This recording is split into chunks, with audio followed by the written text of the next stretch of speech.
옆에 사람과 인사합시다. 사랑합니다. 축복합니다.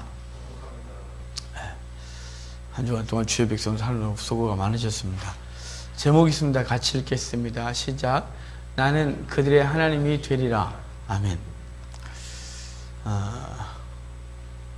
오늘 우리가 성령 강림 감사주일로 드리는데요. 되게 마음이 안 편했어요. 왜 안 편하냐면 저는 우리 교회가 그동안 개척 이후로 계속 성령 강림 감사주의를 시켰기 때문에 당연히 감성공 뭉투가 있다고 생각했거든요. 그렇게 계속 만들었었던 거 봐요. 우리 목사님이 세 군데 큰 데는데 없다는 거예요. 에이 그럴 리가 있냐고. 저도 검색을 해봤어요. 없어요. 교회 용품을 파는 데를 다 뒤졌는데 성령 강림 감사헌금이라고 없는 거예요. 뭐만 잔뜩이냐면 맥주 감사 주는 것만 가득한 거예요. 맥주 감사주일, 예, 그게 구약의 절기예요. 맥주 감사절. 그러니까 이상하죠? 왜냐면 지금 우리 한국교회가 6월절 안 지켜요. 초막절 안 지켜요. 그런데 감사헌금, 맥주절 감사헌금 봉투 있어요. 6월절 감사헌금 봉투 보신 적 없죠? 초막절 감사헌금 봉투 보신 적 없죠? 우리 부활절 감사헌금 있고 추수감사절 감사헌금 봉투 있는데 성령 강림 감사헌금 봉투가 우리 한국교회 없다는 걸 저는 어제 알았어요. 저 당연히 있다고 생각했거든요. 제가 성경 강조할 때 맥주감사절이 아니라 성령 강림절을 지키셔야 되는 겁니다. 성령 강림이 우리 신약의 맥주절의 성취입니다. 이렇게 했는데 이것만 구약으로 가서 지키고 앉아있는 이 한국교회 이상한 현실을 제가 어제 다시 확인했어요. 하긴 뭐 오늘 야외 예배 간다는 교회도 있는 걸 보니까 당황스럽긴 하더만요. 아침에 한국교회 뭐 이래? 우리가 개혁교회 맞나? 정말 이 시대 우리 성령 시대라고 하는데 성령 강림에 대한 것을 기억하지 않나? 이런 생각을 하면서 좀 어제 오늘 마음도 안 편해요. 하여간 그래서 오늘 성령 강림 감사 예배를 헌금이라네요. 감사 예배를 드리는데요. 오늘 성령과 관련된 이야기를 좀 해야겠죠. 오늘 본문에 에스겔에서 읽었는데요. 이 에스겔에서 이 부분은 이제 하나님께서 이스라엘을 심판하시기로 작정하시고 에스겔을 통하여 그 민족의 죄악을 보게 하신 이후에 하나님이 그 민족을 심판하실 것을 말씀하시는 과정 중에 주님께서 그들을 심판하시겠다 해놓고 그 심판 이후에 하나님이 어떻게 하실지에 대한 얘기를 해주시는 장면이 오늘 본문이에요. 그리고 또 나중에 또 12장부터 보면 또 심판과 다시 가는데요. 오늘 이 본문 속에서 주님께서 그 패역한 백성, 소망 없는 그 인간들에게 하나님이 어떻게 주의 은혜를 주시고 주의 백성으로 만드시고 주의 백성답게 하실 것인지를 말씀해 주고 있어요. 자, 우리 14절 15절 좀 같이 읽어볼까요? 시작. 여호와의 말씀이 내게 임하여 이르시되 인자야 예루살렘 주민이 내 형제 곧 내 형제와 친척과 온 이스라엘 족속을 향하여 이르기를 너희는 여호와에게서 멀리 떠나라. 이 땅은 우리에게 주어 기업이 되게 하신 것이라 하였나니. 아멘. 이제 뭐라 그러냐면요. 인자의 예루살렘 주민이 내 형제 곧 내 형제와 친척과 온 이스라엘 족속을 향하여 이르기를 너희는 여호와에게서 멀리 떠나라. 이 땅은 우리에게 주신 기업이다. 이렇게 말하는데요. 자, 이게 지금 무슨 얘기냐면 예루살렘 거민이 형제에게 말한대요. 지금 이 본문하고 어디하고 겹치냐면 예레미야서 24장하고 겹치는 얘기예요. 예레미야와 에스겔은 같은 시대 선지자 활동을 했거든요. 예레미야는 본국에서, 에스겔은 포로에 끌려와서 포로지에서. 그러다 보니까 내용이 같아요. 왜냐하면 예루살렘 심판과 그리고 그 하나님의 구원 계획에 대한 얘기를 할 것이기 때문에 같은 시대 대상이 같은 그리고 내용이 같아요. 그러다 보니까 24장에 무슨 얘기가 있었냐면 이스라엘 백성들이 포로로 2차 포로로 끌려가는 비참한 현실을 겪어요. 에스겔이 이때 끌려갔거든요. 이때 끌려갔었는데 그 2차 바벨론 포로 끌려갔을 때 사람들이 뭐라고 하냐면 남아있는 자신들은 죄가 없어서 그래도 하나님의 은혜를 입어서 있다 그러고 끌려간 사람들은 죄가 많아서 끌려갔고 그리고 심판받는 것이라고 생각했던 거예요. 그래서 여기 예루살렘 거민들이 말하기를 너희는 나가라. 이 땅은 우리한테 준 거다. 이렇게 말하고 있는 거예요. 그러니까 끌려간 사람들은 어떤 느낌이냐면 심판받은 사람이라고 느끼게 된 거죠. 왜냐하면 신명기서에 분명히 그랬거든요. 여호와를 경외하면 복을 받을 것이고 여호와께 불순종하고 우상을 숭배하면 나라가 망하고 포로로 끌려가고 고통을 당하고 그곳에서 괴로움을 당할 것이라고 신명기에서 말씀했기 때문에 이스라엘 사람들은 당장 눈에 보이는 현실은 뭐냐면 누구는 남아있고 누구는 끌려간 거예요. 남아있는 사람들은 우리는 괜찮은 것이고 끌려간 사람은 죄가 많은 것이라고 생각할 수밖에 없었죠. 그래서 예레미야도 그 고민하고 있을 때 하나님이 예레미야에게 보여주신 환상은 무화과 두 강주리가 성전 앞에 있는 환상이었어요. 그래서 무화과 한 강주리는 굉장히 좋아서 먹음직하고 하나는 썩어서 먹을 수 없는 무화과였어요. 사람들은 생각하기를 썩어서 먹을 수 없는 무화과가 죄가 많은 무화과, 그래서 지금 심판받고 있는 포로로 끌려간 사람들일 것이라고 생각했고 남아있는 좋은 무화과는 자신들일 거라고 생각했는데 24장에서 전혀 그렇게 말하지 않고 그 남아있는 애들이 나쁜 무화과, 극히 악하게 먹을 수 없는 무화과, 끌려간 사람들이 좋은 무화과인데 얘네가 원래 좋아해서가 아니라 하나님이 그들을 좋게 하여 그들을 돌아오게 하겠다고 말씀하시는 장면이 있어요. 여기도 마찬가지예요. 지금 남아있는 예루살렘 거민들이 끌려가는 사람들을 향하여 너네들은 끌려가서 거기서 이제 저주를 받고 심판을 받고 우리는 이 기업을 우리가 받은 것이다.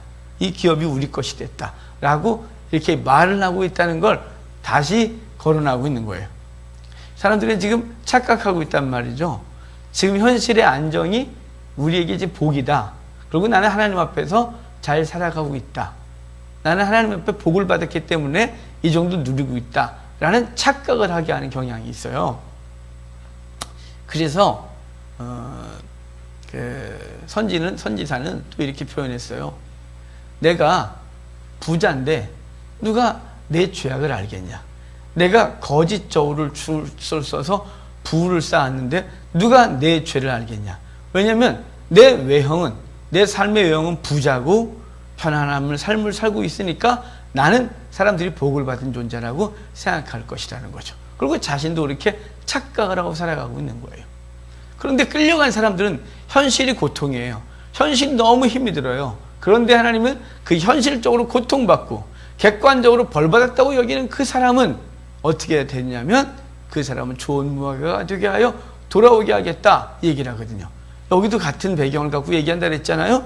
지금 그렇게 말하면서 16절을 좀 봐요. 16절 같이 읽겠습니다. 그런즉 너는 말하기를 내가 비록 그들을 멀리 이방인 가운데로 쫓아내어 여러 나라에 흩었으나 그들이 도달한 나라에서 내가 잠깐 그들에게 성소가 되리라 하셨다 하고, 자, 지금 끌려간 사람들, 그 고통당하고 있는 그 현실 속에 있는 사람들을 향하여 말하기를 너희는 말하기를 주 여호와의 말씀에 내가 비록 그들을 멀리 이방인 가운데 흩었으나 내가 모으고 그리고 여러 나라에서 떠나서 그들을 도달을 나라들에서 내가 잠깐 그들에게 성소가 되리라 그래요. 그러니까 그들에게 그 이방인에게 쫓겨난 그들에게 주님께서는 그들에게 함께 가셔서 성소가 되겠다 이렇게 말하거든요. 지금 성소는 거기 있으면 안 되죠. 왜냐하면 이스라엘 사람들의 생각 속엔 그는 지금 고통을 당하고 있고 고통받고 있는 건 원인이 죄다. 그리고 그들은 심판 가운데 있다. 그럼 거기는 하나님이 함께 가시지 않으셔야 되는 거죠. 도리어 여기 거룩하다고 여기고 평안하다고 여기는 이곳에 주의 성소가 있는 거죠. 성전. 그런데 그 성소를 이제 이 성전에서 요 앞에 에스겔서 앞부분에 보면 하나님이 그들의 죄악을 보고 하나님의 영광이 떠올라서 그 환상 가운데 예루살렘 성전에선 영광이 떠나버렸어요. 그런데 이제 포로로 끌려간 사람들 가운데 내가 그들에게 쫓아가서 그들에게 성소가 되겠다 이렇게 말씀을 주고 있는 거죠. 그 환난 가운데 있는 그 백성, 그 백성들 속에서도 성소가 되어주겠다 이렇게 말씀해 주고 있는 거예요. 사실은 이게 이스라엘 백성들이 출애굽하여 광야에서 고통을 받는 가운데에서도 하나님이 그 가운데 성소가 되어주셨어요. 그들이 광야에서 온전했냐? 아니죠. 우상을 숭배하고 그것을 자신들의 하나님이라고 할 때에도 주님은 그들을 버리지 아니하시고 멸하지 아니하시고 그 가운데 성막을 건축하시고 거기 거하시면서 성소가 되셨어요. 그리고 그 백성들과 함께 가나안 땅에 들어와 성전을 짓고 함께 했는데 그 죄악 가운데 그들을 심판하시면서 심판으로 끌려갔다가는 그 자리에 주님은 그곳에 또 가셔서 성소가 되어주신다 이렇게 말씀해 주고 있는 거예요. 우리들이 이 땅 가운데 살지만 우리가 온전합니까? 온전치 않습니다. 몸부림을 치지만 우리의 모습이 부끄럽습니다.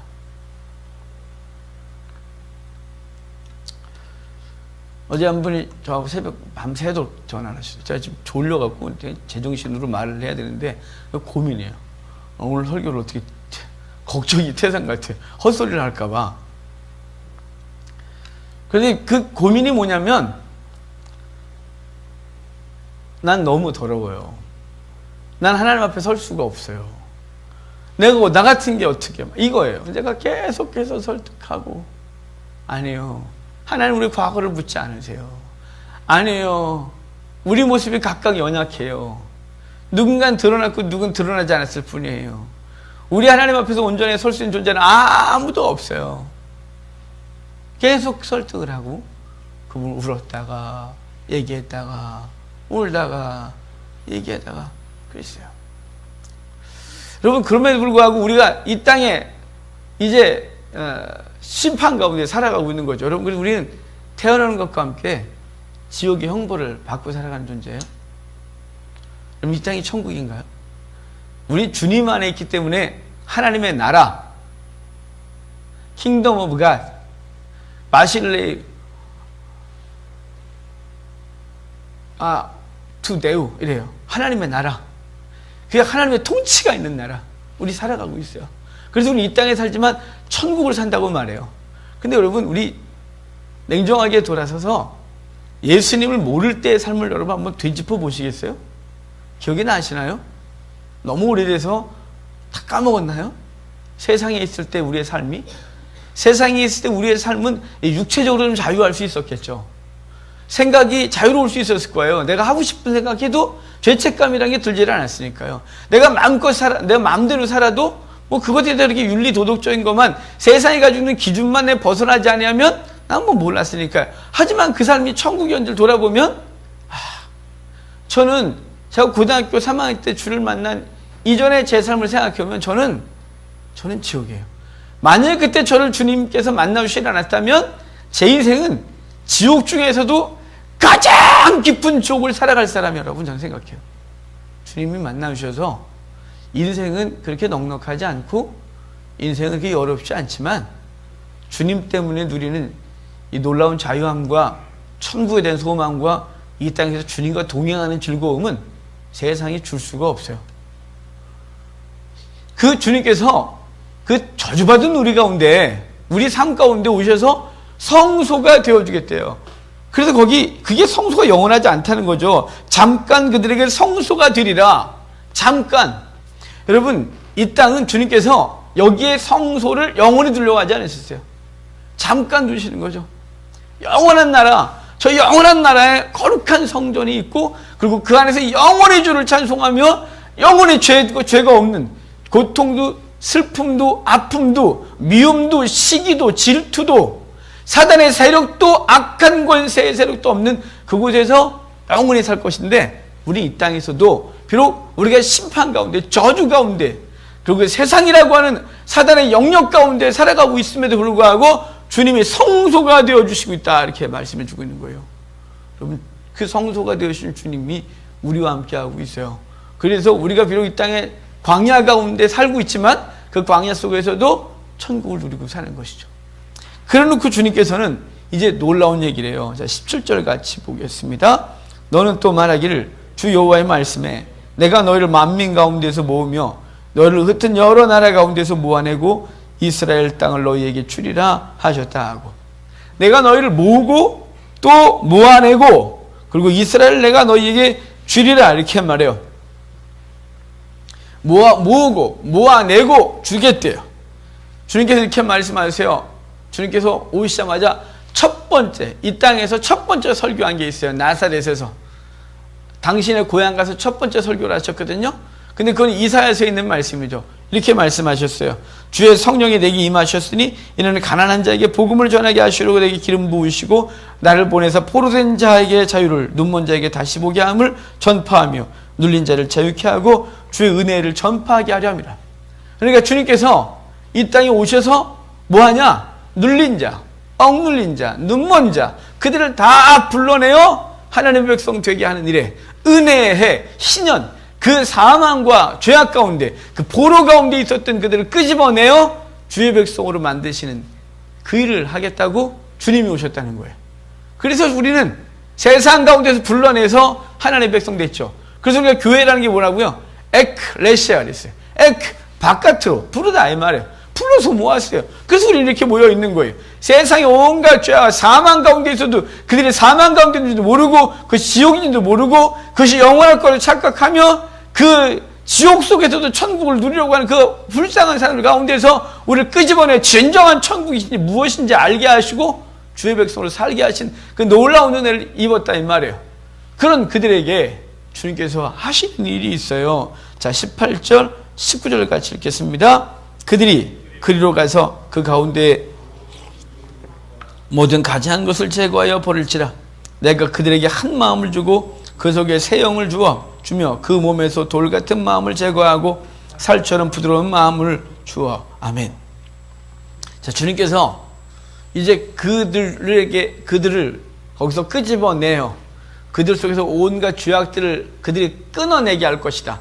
그러면서 그렇게 할 수 있는 건 그들의 의지나 그들의 힘이나 그들의 뭐 어떤 자체적인 어떤 거룩함이 있어서 그런 게 아니에요.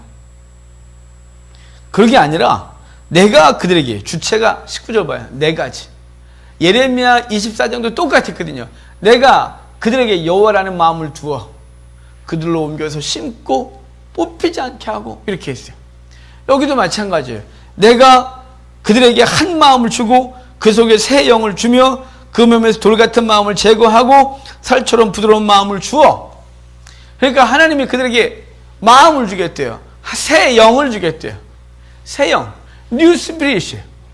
이걸 홀리 스피릿이죠. 성령 주겠다고 하는 거예요. 신약으로 보면. 근데 그분이 우리에게 성령을 주셔서 우리로 하여금 새로운 마음으로 주를 섬기게 하는 은혜를 주겠다 이렇게 말하는 것이거든요. 여러분 여기서 마음을 3번 반복해요. 마음. 왜 마음 준다 그럴까요? 새로운 육체 주시지. 죄악을 짓지 않는 육체 주시죠. 주를 위하여 살 수 있는 건강하고 강력한 육체를 주시지. 왜 마음 그랬을까요? 여러분, 세상에서 가장 부패한 것이 인간의 마음이기 때문에 그래요. 그 부패한 마음으로 주를 못 섬기거든요. 그래서 주님께서 그 마음에 새 영을 주시는 거예요. 새 마음 주시고 한 마음을 주고 새 영을 주고 돌 같은 마음을 제거하고 부드러운 마음을 주겠다고 말씀하시는 거예요. 그래서 주를 섬기게 하겠다는 거죠. 우리 마음이 얼마나 부패하냐면 주님께서 노아 홍수 이후에 인간을 다시는 물로 심판하겠지 않기 때문에, 왜냐하면 그들은 날 때부터 그 마음이 죄 가운데 있고 이미 더럽대요. 그래서 소망이 없대요, 인간이. 그래서 주님께서는 이 인간 그들로는 아무것도 할 수 없어서 우리가 무슨 하나님을 내가 예수님의 은혜를 입었으니 내가 예수님대로 살겠다. 여러분 주님의 성령을 주지 않으면 우리는 그 의지가 하루도 못 간다는 사실이에요. 단 하루도 오직 그분의 영이 우리 속에 충만하게 임하여 그분의 영을 통하여 우리는 주의 나라를 세워가는 거예요. 그래서 우리는 성령을 받았고 그 성령의 충만함을 구해야 하는 것이에요. 왜냐하면 그분이 우리 속에서 활동하시려면 우리하고 인격적으로 맺어 있다 그랬잖아요. 그분은 스스로를 우리에게 얽매셨어요. 그분이 우리를 강한 것으로 우리를 확 주장해갖고 우리의 목을 비틀어 끌고 다니시는 분 같으면 우리가 걱정할 게 없어요. 정말 걱정할 게 없어요. 여러분 생각해봐요. 강아지가 있잖아요. 전 강아지 키워본 게 시골에서 똥개하고 그 다음에 도사견 이런 거 우리 아버지가 동조해서 그런 놈 키워본 것밖에 없는데요. 그러면 그 개를 끌고서 산책을 하잖아요. 그러면 구경 많이 하시고 직접 해보셨잖아요. 그 개가 원하는 대로 끌려오질 않아요. 똥개 요만한 것들이랑 끌고 뭐지 끌고 오지만 도사를 한번 끌고 다니면, 제가 초등학교 때 도사를 끌고 다니면 도사 이놈이 저보다 몸이 커요. 근데 이놈이 지가 원하면 저를 끌고 다녀요. 막 원하면요. 제가 커서 고등학교 때도 도사를 키웠거든요. 그때는 안 끌려다니죠. 도사가 저보다 작으니까요. 커봐야 제 허리 아래 들어오니까요. 끌고 다니죠. 말 안 들어요? 패 뿌렸어요 제가. 도사는 절대 줄을 안 물어요. 아무리 패도. 딴 사람만 물어요. 여러분, 우리 주님께서 우리를 그렇게 끌고 다닌다면, 예, 우리가 죄 안 질 거예요. 그런데 우리가 이 못된 본성이 내 주님 이렇게 가고 싶은데 저는 자꾸 딴 데 가려고 하는 거예요. 근데 그 성령은 어떠냐면, 우리가 가려고 하는 것을 맨 처음에 통제하다가 안 되면 이렇게 끌려가시는 거예요. 인격적으로 매이겠다고 작정하셨어요. 그런데 그분이 힘이 세게 하시는 방법이 있어요. 그분이 힘이 세서 우리를 강하게 끌고 갈 수 있는 방법이 있어요. 제가 어릴 땐 끌려다녔다 그랬잖아요. 제가 커서는 끌고 다녔다 그랬잖아요. 그러면 아무리 힘이 세도 끌고 다녀요. 어릴 땐 그놈 데리고 나서 이 논바다에 가면 걔가 제 썰매를 무지하게 잘 끌었어요. 커서는 그놈이 벌컥거렸어요. 똑같은 도사 아니고 다른 도사들이에요. 힘이 저보다 약해진 거죠. 성령께서 힘이 세지는 방법이 있어요. 그분이 얽매이기로 하셨는데, 그분은 어떻게 강해지냐면, 그분은 우리를 통하여 먹고 우리를 통하여 힘이 내기로 작정하신 거예요. 그래서 우리가 하나님의 말씀을 대하지 않으면 그분의 양식이 없어요. 그분께 기도를 하지 않으면 그분이 힘을 못 발휘해요.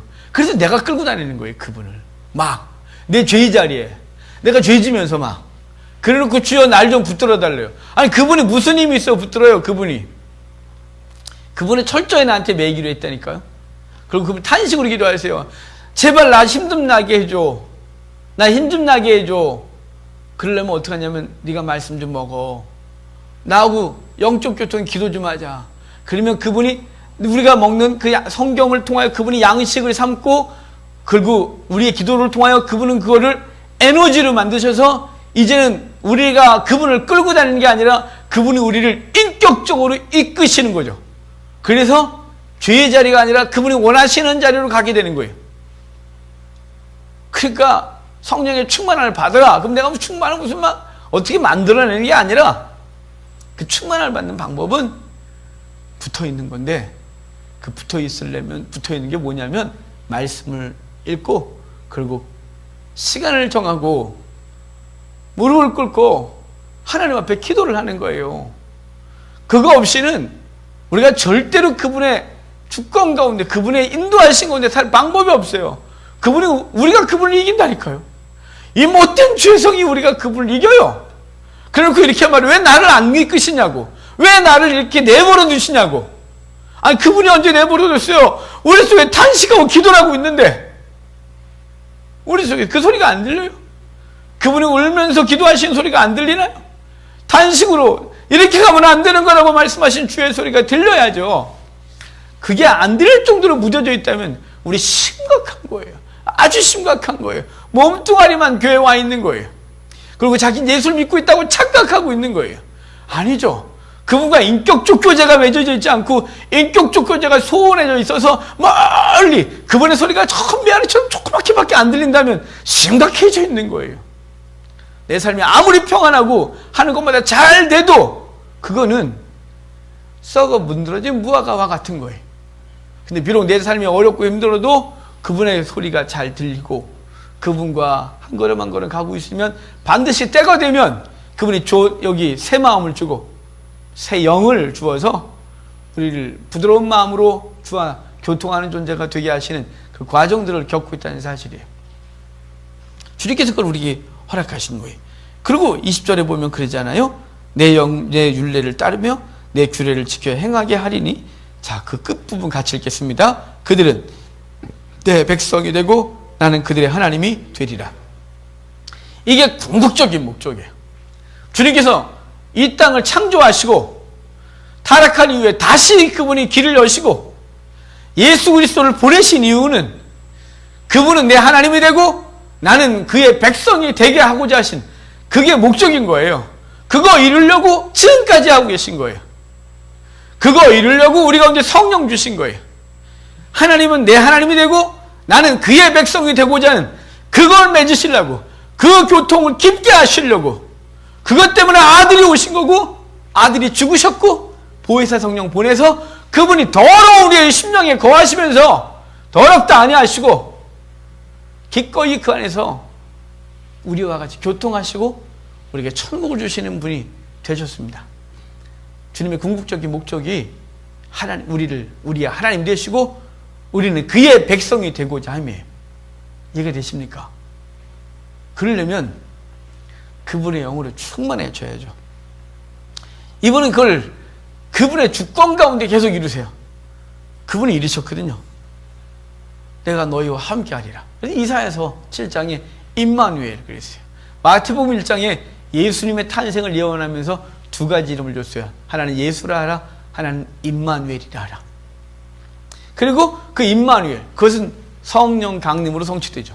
요한복음 14장 16절에 그분이 우리 안에 거하셔서 우리와 함께 하겠다. 그래서 보혜사, 파라클레토스, 우리와 함께 하시겠다고 말씀해 주고 있는 거예요. 오늘 우리 에스겔서 있는데 에스겔서 맨 마지막 장 마지막 절의 결론이 뭐냐면 여호와 산말하리라, 여호와께서 거기 계시다 하리라, 이렇게 말하는 거예요. 왜 여호와께서 거기 계시다 하리라고 끝날까요? 오늘 본문의 결론 부분과 같아요. 여호와께서 계셔야 그들은 하나님의 백성이 되고 하나님은 그들의 하나님이 되는 것이기 때문에 그래요. 우리가 우리의 의지 갖고 하나님의 백성이 되고 하나님 우리 하나님 되느냐? 아니에요. 우리는 근본적으로 부패한 심령을 갖고 있고 우리는 소망이 없는 존재고 우리의 의로는 하나님 앞에 의롭다 할 육체가, 행위로는 육체가 하나도 없다고 분명히 선언하고 있어요. 아니, 성경 말씀 뒤로 하고 우리 자신을 돌아보면 알지 않아요? 지난 한 주간 나 어떻게 살았는지 보면 알지 않아요? 아니, 저한테 묻지 마시고 말하지도 말고 본인들이 알면 돼요.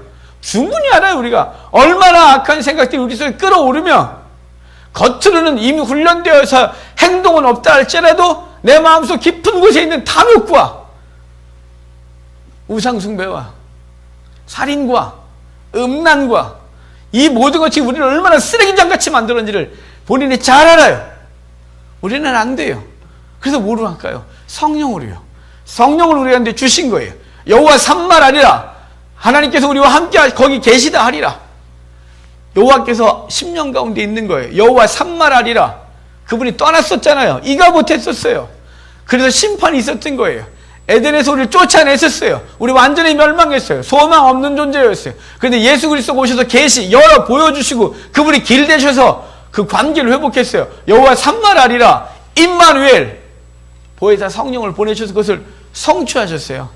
지금 이제 그 모든 것들이 성취된 거죠. 여호와 산마, 임마누엘, 즉 우리가 누리고 살아가고 있는 거예요.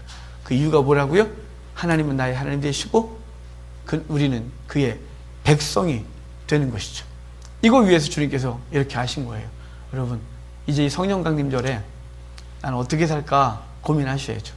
성령을 우리 가운데 주신 그 은혜를 잊지 않고 사는 방법은 무엇일까, 이 고민하셔야 되죠.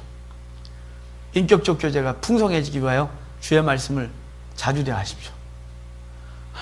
하루에 한 끼 먹고 버틸 수 없잖아요. 아니, 일주일에 한 끼를 먹고서 살 수 있는 사람은 없어요. 그걸 매주 반복할 수는 없는 거죠. 뭐 7일 금식하고 40일도 안 돼 그까지 못한, 40일 하십시오. 그러면 40일 동안 일주일에 한 번만 먹으십시오. 한 끼. 죽을 겁니다. 육체도 죽고 영혼도 죽고. 그래서 우리가 영혼이 죽는 걸 모른다는 게 너무 슬퍼요. 제가 너무 슬퍼요. 여러분, 안 보이십니까? 우리 민족이, 우리 한국교회가 죽어가는 걸. 그 죽어가는데 쟤네만 죽어요? 우리도 죽어가는 게 안 보이십니까? 멀쩡하다고 느끼신다면 좀 고민이 좀 심각해집니다. 제가 보기에는 우리 교회도 반수 이상은 하나님과 영적 친밀한 교제가 없어요. 없어요, 우리 교회. 왜냐하면 말씀을 그렇게 섭취하는 영혼이 없어요. 그거 붙들고 하나님 앞에 기도하는 사람이 2명 중에 1명이 될까? 제게 맡겨진 양떼들이 이루고 있다는 것이 슬퍼서 어쩔 줄 모르겠어요. 그렇다고 아이들 같아야, 그리고 합숙을 해야 우리 공동체 훈련이라도 하면 할 텐데 일주일 내내 떨어져 살면서 각자 살기 때문에 제가 어떻게 통제될지 모르겠고 어떻게 할지 모르겠어요. 그래 날마다 기도하며 오는 것 외에는 할 수 있는 게 아무것도 없어요. 여러분, 우리 한국이 위기예요. 우리도 위기예요. 우리 안에 거하신 성령님의 음성을 귀를 기울여줘서 그분이 우리 속에서 마음껏 활동할 수 있도록 우리 충만해져야죠. 그래야 세상이 우리를 보고 여호와의 백성이야. 그리고 자신 스스로도 난 주의 백성이야 라고 말할 수 있지 않겠습니까? 날마다 고민하면 난 주의 백성인가를 의심하고 사람들은 우리를 보면서 제 예수 믿니? 라고 말하고 있다면 우리는 심각한 거예요. 오늘 결론이 뭐냐면 나는 너희 하나님 되고 너희는 내 백성이 되리라고 하는 것에 대해서 한 영을 부어주어 그렇게 하겠다고 하신 걸 기억하고 우리 주의 백성답게 우리 이 땅에서 성령의 충만함으로 살아가는 우리가 되기를 주의 이름으로 축복합니다.